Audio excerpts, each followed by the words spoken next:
Hello everybody, I'm back and my loom is all warped and ready to go. When you finish, just tie that last piece off right like that, see? So now you'll see it, like I said, it looks like a nice suspension bridge through here. And now we have to roll it on. So you can do it alone, but it's really hard. So I'm gonna have Mr. Bootleg Knitter. He's going to help me. So the first thing he's going to do is come over here and grab the yarn from the back of the chair. And we're going to push that chair out of the way. And now he's going to hold it so that one is on top and one's on the bottom.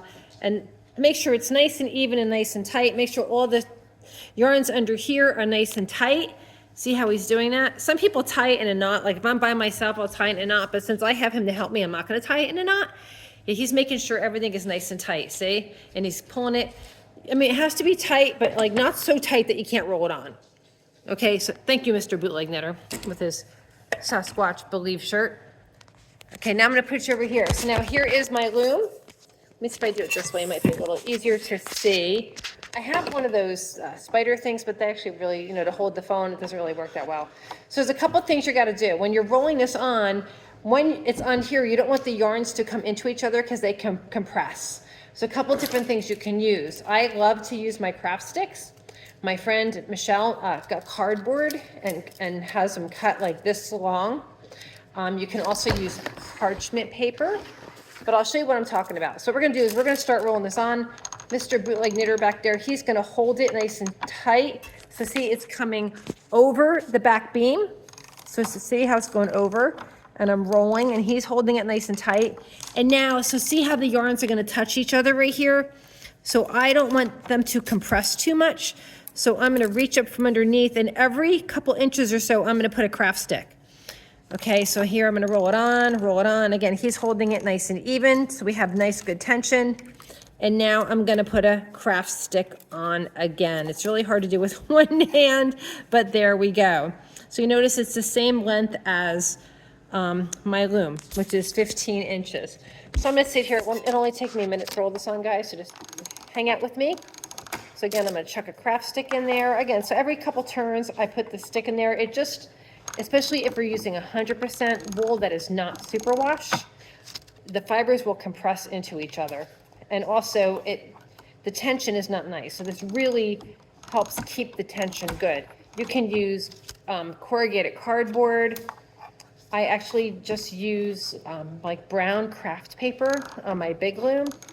And the last thing I made was so huge that I actually used, I ran out of brown craft paper because it was so long. And we took wrapping paper and shoved wrapping paper in there. So again, this is much easier to do if you're with someone. So again, see how he's getting closer as I do this? He's getting closer and closer. He's holding it tight the whole time. And I'll show you when we get toward the end what we're gonna do. So here we go. So we're just gonna roll this on. That's all you're doing, rolling this on the loom. If I were to use my parchment paper, I would tuck it up underneath and just let it roll. And it's okay if it gets crinkly, it's okay if it gets wrinkled. Again, it's mostly to assure that your tension is even across all your strings. Sometimes what happens is the side pieces get either too tight or too loose, or you'll have something in the middle that's too loose. So this is to help keep the tension even. So now I'm almost there. Well, how far do you want to go? I'll show you how far you want. Depends on if you're gonna have fringe. I'm not gonna have a lot of fringe because these are just little mug rugs, but you need to leave enough to be able to tie it on, okay? So we're right about there. I'm gonna take it a little longer. There we go. I mean, a little shorter, I should say. So here's where I'm going to tie it onto. Whoops, I don't want that to come out. Hang on. It's being dumb. Stay. Okay, so you see how it's like right about here? So let me see how, straighten your hand out, please, hon. I might go just a tiny bit more roll, Hang on. And there we go. So now it's enough where I can easily tie it onto the front. If it's any shorter, I'm not gonna be able to tie it on. If it's too long, then I'm gonna have too much waste. So again, here's the back. You can see all the craft sticks put in there nice, which will help keep the tension nice. And it's all nice and even. And again, you can do this on your own, but it's pretty difficult to do so. So thank you, Mr. Bootleg Knitter, and y'all have a great night.